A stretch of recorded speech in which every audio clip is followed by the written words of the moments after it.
Yeah, so the appointment of the transition committee should not have waited until the 31st day of July. Should have been done earlier. I accept that. Chair, maybe let's start from the basic. Waziri Rob, I thought, did you attend the training on this issue of transition from cash to accrual accounting? The accountants by the Ministry of, is it National Treasury and also Public Accountants Standards? And were you able to attend? And I thought the appointment should have been the first instance. And you should be answering this knowing that you are a former vice chair of county public accounts in the National Assembly. So you have a responsibility. I didn't attend, but the chief officer attended and the accountants. So the chief officer failed to inform you to do what you should do? I should not say he failed, but I'm sorry for what happened. Well, Chair, you know, Chair, apology has never been, we only apologize in charge, not in accounting. No. Yeah, because a mistake has happened. Yes, you own up. You own up, but you didn't do your job. If everybody was to apologize, then you see, in the PFM space, you don't end at an apology. There has to be administrative action, and it has to be demonstrated. Someone should be rebuked. Someone should be retrained. Someone should be warned for not doing the right thing. So we don't consume apologies. There has to be some evidence that administrative action was taken. Now, honourable members, we started this just to demonstrate where the problem lies. Chair, kindly before you conclude on that, you know, some of us are also learning a lot of things from these appearances. And I remember the Treasury took your committee chair for training on this matter, and we spent 2-3 days. Kanata was very hard on us, trying to make us understand how this system works. Chair, is it discretionary that the top officers in county governments can opt out of this kind of training? Is it a choice that they make, or they are supposed to go through this? Because when Waziri says he did not attend, but the chief officer attended, then what does that mean? That you want to provide leadership from the top, but without full information? How is that? How is that tailored, Chair? Is that an option that they have, or is it mandatory? That entirely depends on the invitation for the training. If they say specific officers, especially the accountants, to attend, because this is purely matters accounting, then the accountants will do. Now, we then will be recommending a lot of administrative action on the officers who are supposed to have done things and they failed to do so, and Kericho ended up with an adverse opinion. Having established part of the problem, let's go back now to the report. Let's go back to the beginning of the report, and you will see how what we have just discussed relates to most of the paragraphs in the report. Auditor General, your first basis for adverse opinion was? Unsupported opening balances. And in that observation, you have also cited the lack of a Transition Project Coordination Committee report. Yes, Mr. Chair. So, Governor, if you're at the Project Transition Committee, then even this matter perhaps would not have arisen. However, it brings up very huge variances in figures. The Auditor General has cited a variance of 15.2 billion. 15.2 billion variance. How can you have a variance of 15.2 billion in a financial statement prepared by a member of the Institute of Certified Public Accountants of Kenya? Because a variance means that something cannot be explained. Between the debit and credit, there's a difference of 15 billion Kenya shillings. How is that possible in Kericho with a 7 billion budget? Which qualified accountant can prepare financial statements with a variance of 15 billion, money that Kericho cannot see in a year?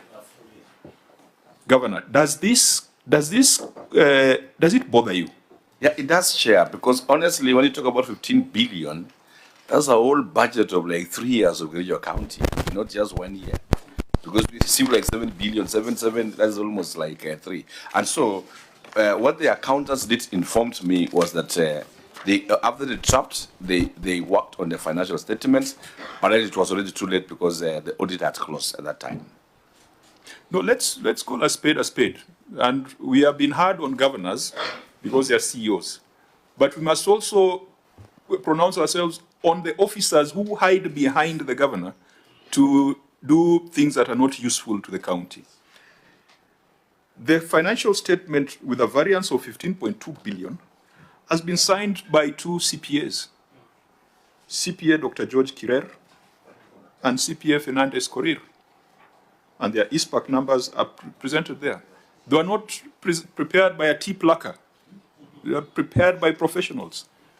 And you have a 15 billion variance. You go through the process, including exit meeting, and that variance is not addressed. Since they, what they have explained, what they did told me, one of them, CPA George Kirer, is no longer working for the county government of Kericho. But Fernandez, Director of Finance, can explain because he's here with us. Fernandez is one of the signatories? Yes. Okay, where is Fernandez? Because we are about to make recommendations to ISPAC with regards to his professional competence. So let us not judge him unheard.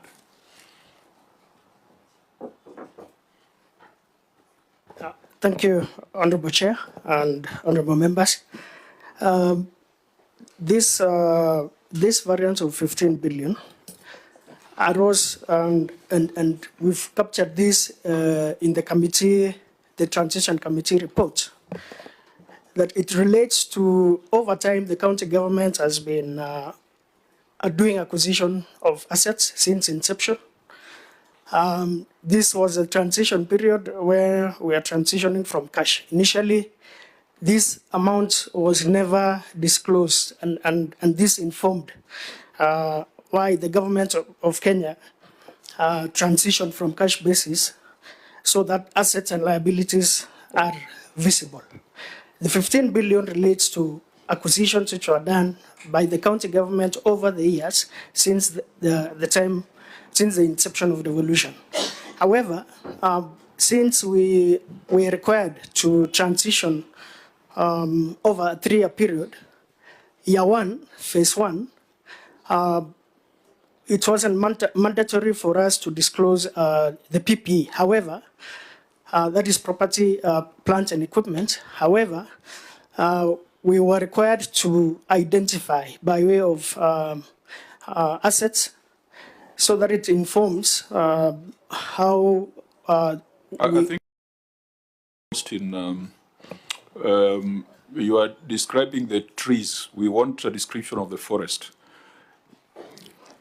The Auditor General says the 15.2 billion was an unexplained variance.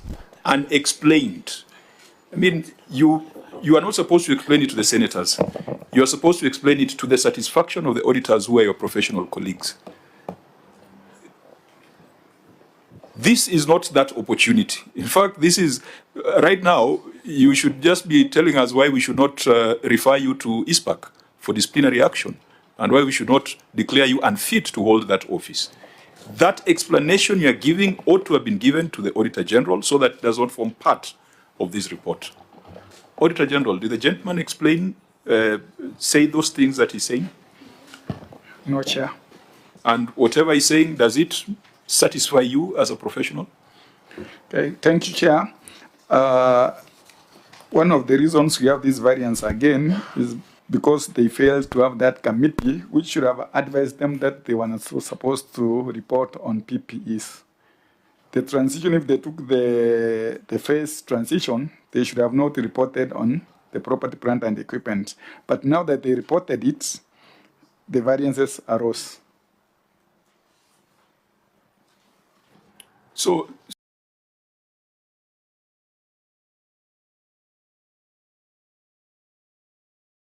because when you say unexplained variance of 15.2 billion, the layman would think that that unexplained variance is theft. These are just the Numbers?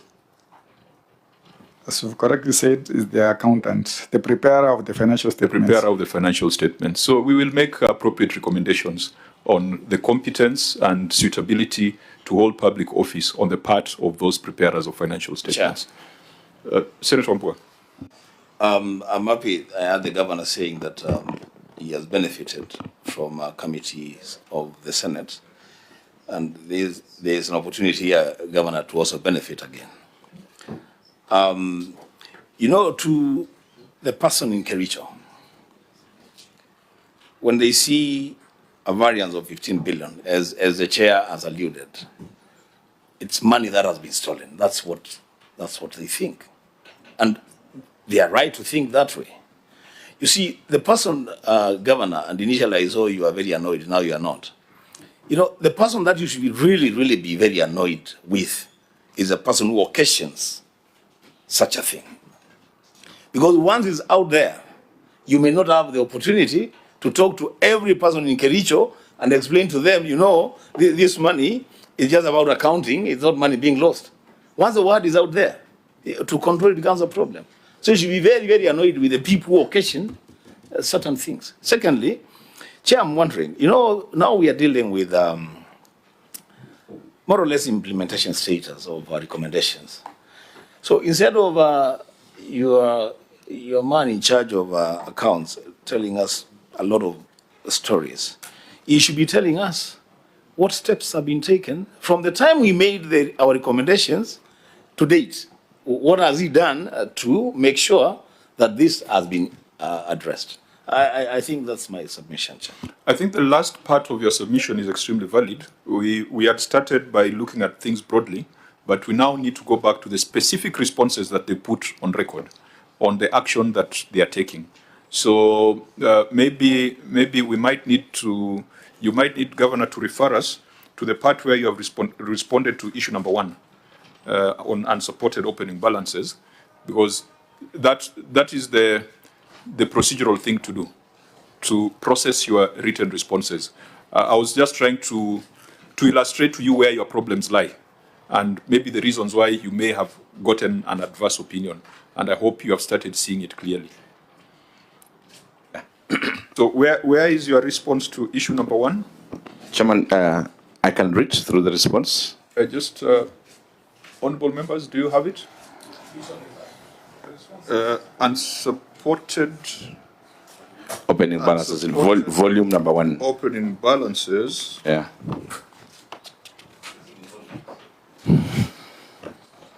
Yeah.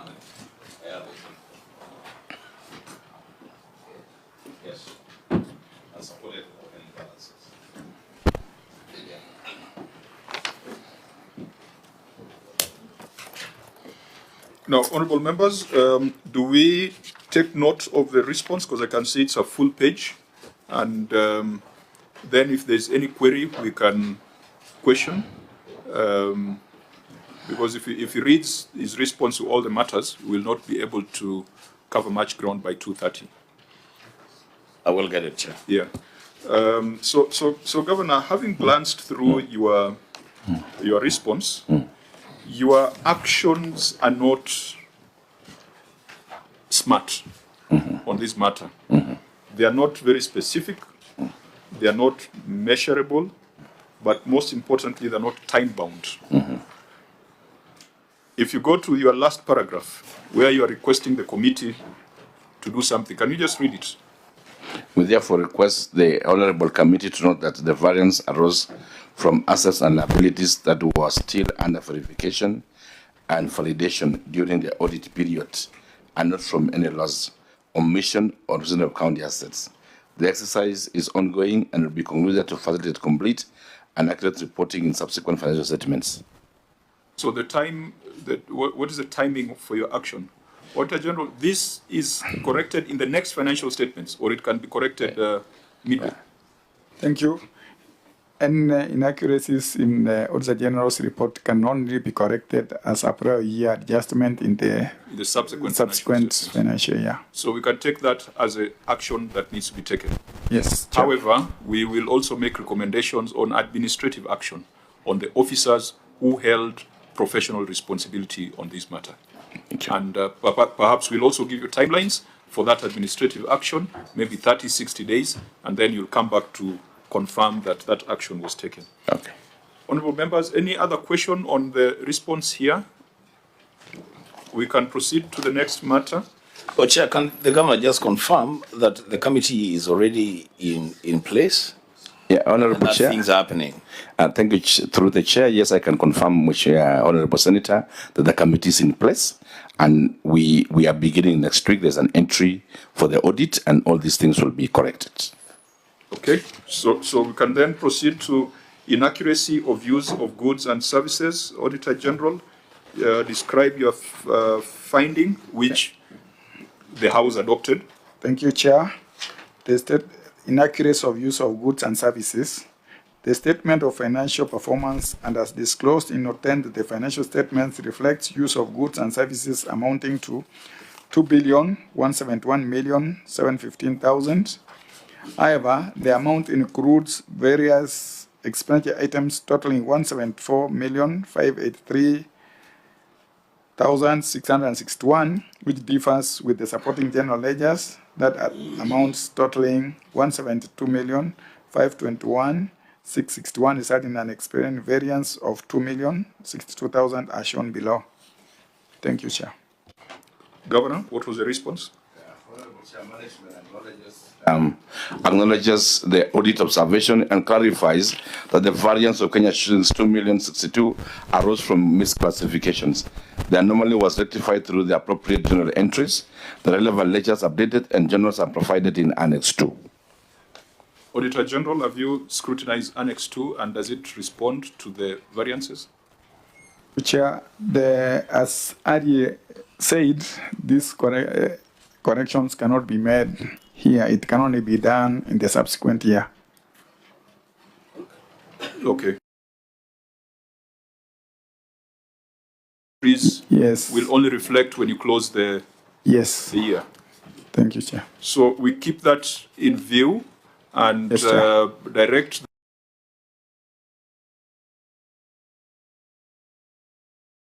recommendations on administrative action, because again, this seems to be things that there seems to be a very laid-back attitude in terms of financial reporting in the county.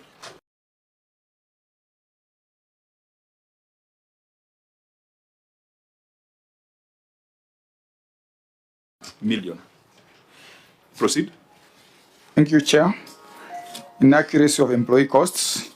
The statement of financial performance reflects employee costs amounting to 3,388,084,170, which does not agree with Note 9 of the financial statements that reflect an amount of 3,307,953,221, resulting in an explained variance of 130,949.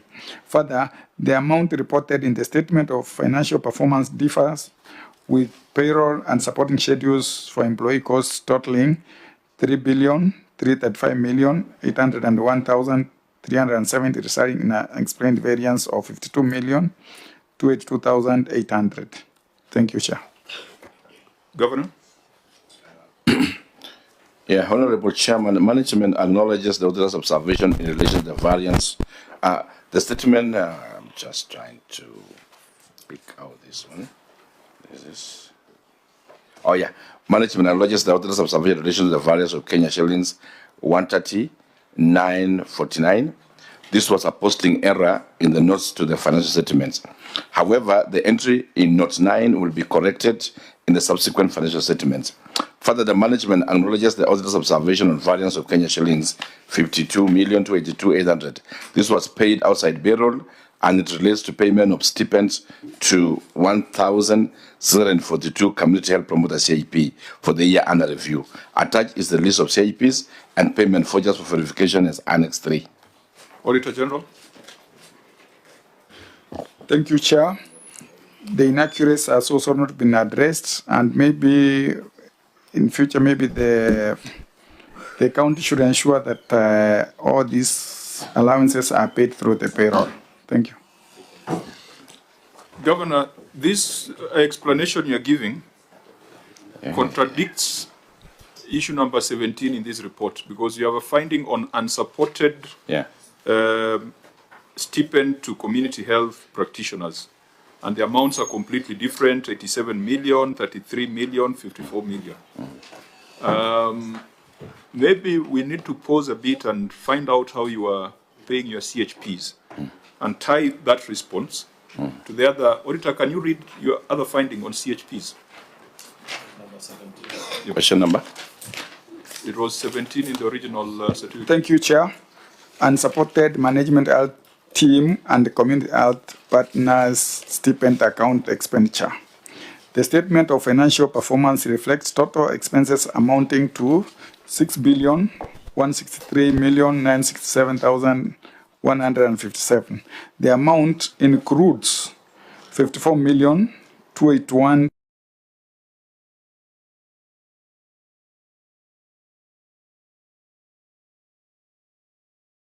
account totaling 87,821,275, which was not supported with expenditure returns and list of beneficiaries. Thank you, Chair. Now, because we want to tie these two, what was your response on that, Governor? Yeah, Honorable Chairman, the management has noted the audit observation.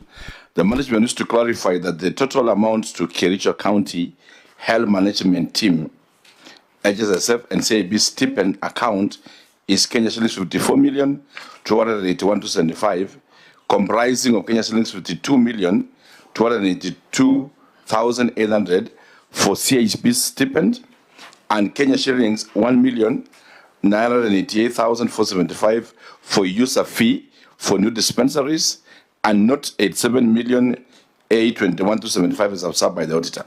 Attached in Annex 17 is the expenditure returns, bank statements, and the list of beneficiaries. Finally, the amount of Kenya shillings 87,821,275 as observed by the auditor is a sum total of Kenya shillings 33,540,000 and 54,281,275. So now we are seeing the 52.2 million appearing in both queries. Yes, yes. Auditor General, so we have not even gone to the list of beneficiaries, because that was a key issue in your paragraph 17. But let's just tie the numbers. How much was supposed to have been paid to CHPs? Was it the 52 plus? Was it 52 million, 52.2 million, or should it have been 87 million? Chair, from the records we reviewed, the CHPs were paid 33.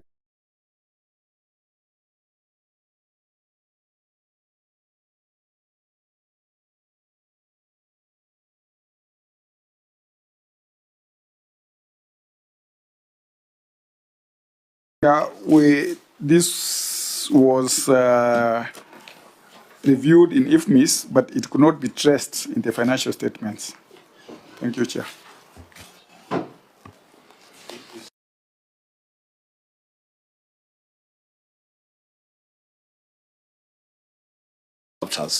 Through Annex 3. But when you look at Annex 3, I'm not very sure how many people in this room can read what is in the Annex 3. Because there's a list now of the beneficiaries. Unless Senator Cheruiyot can read that, I don't know. It's Very young. yeah, you know, it's a young man. He could maybe he's able But to. 20 pages of extremely small print. Small little, but you can't even see. Efficient. Or being efficient. But Chair, even as we review and look at the responses, Governor, we had to really answer to these audit queries during the time of audit. Why didn't we do that? Because this matter would not have been escalated to this level. Yep. Your officers were there. They would have given the list of beneficiaries. We would really have seen what was supposed to be paid to who during the time of audit. What happened? Honorable Chair, maybe I'll ask the Director of Finance to respond, but before I even ask him to respond, Chair, I must also say that in another space, Kericho County is one of the few counties that are paying their stipends on time for CHPs. They're not staying for 6 months, but every month they are receiving their 2,500, which I think is the flip side, which is good. But now let me ask the Director of Finance to respond. And that's why you should avoid an audit query on the subject. Yeah, Because yeah, it I makes agree. people start thinking that you are treating them badly. Yeah. Thank you, Chair. Let me ask the Director of Finance to respond.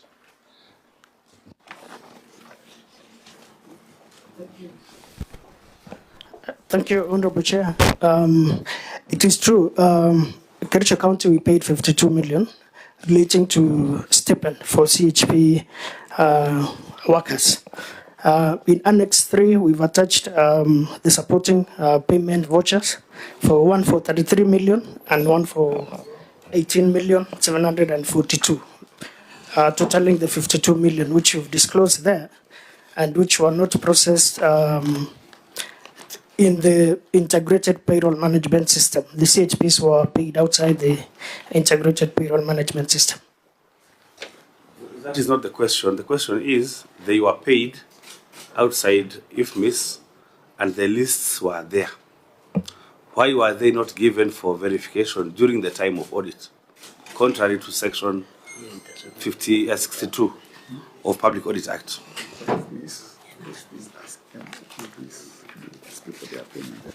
Yeah, remember we are not doing the audit today.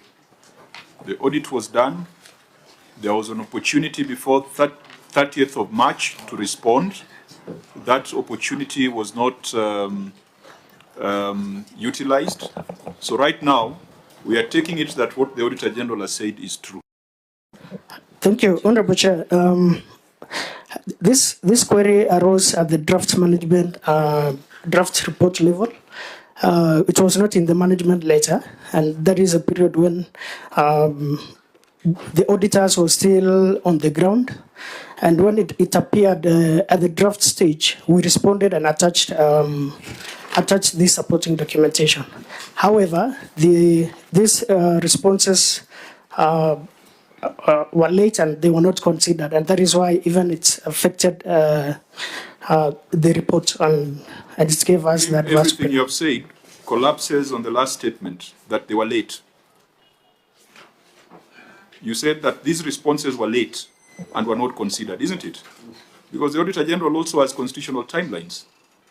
Auditor General, am I saying something that is useful, or because you are saying all those things, then you are saying that they were late?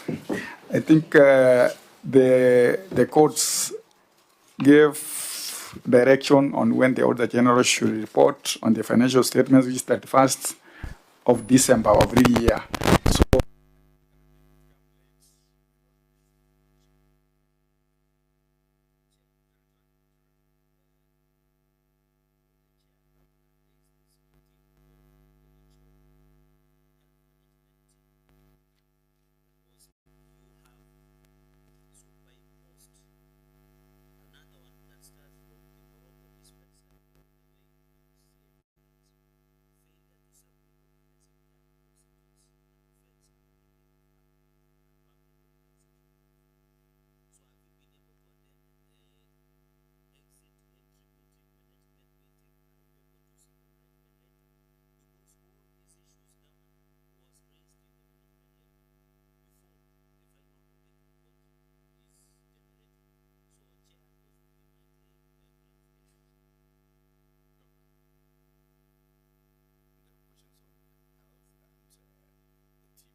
was introduced in 2023 through the launch by His Excellency the President.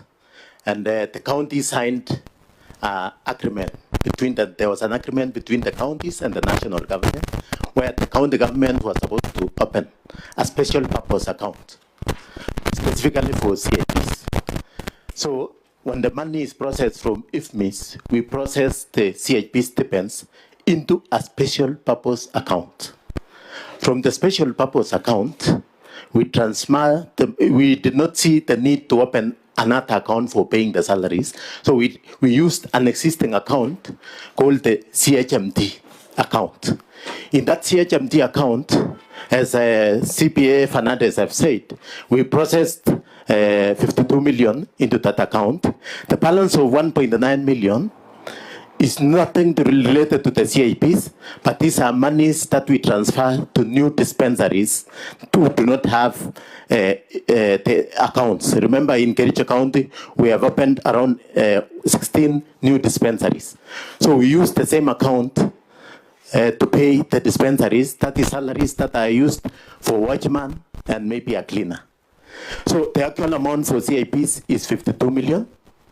As indicated in the financial statement. The other 1.9 is, we only use the same account to process the support we give to the level 2 facilities, the new facilities.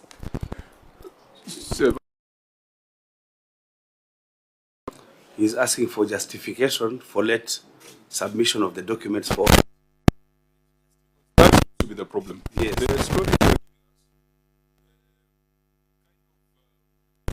you can understand it, but that ought to have been done at an earlier stage, so that you don't have two related audit queries.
If you just give me that account, Chair. You can do that, and then you can also tell us which can help us, because you're the people on the ground.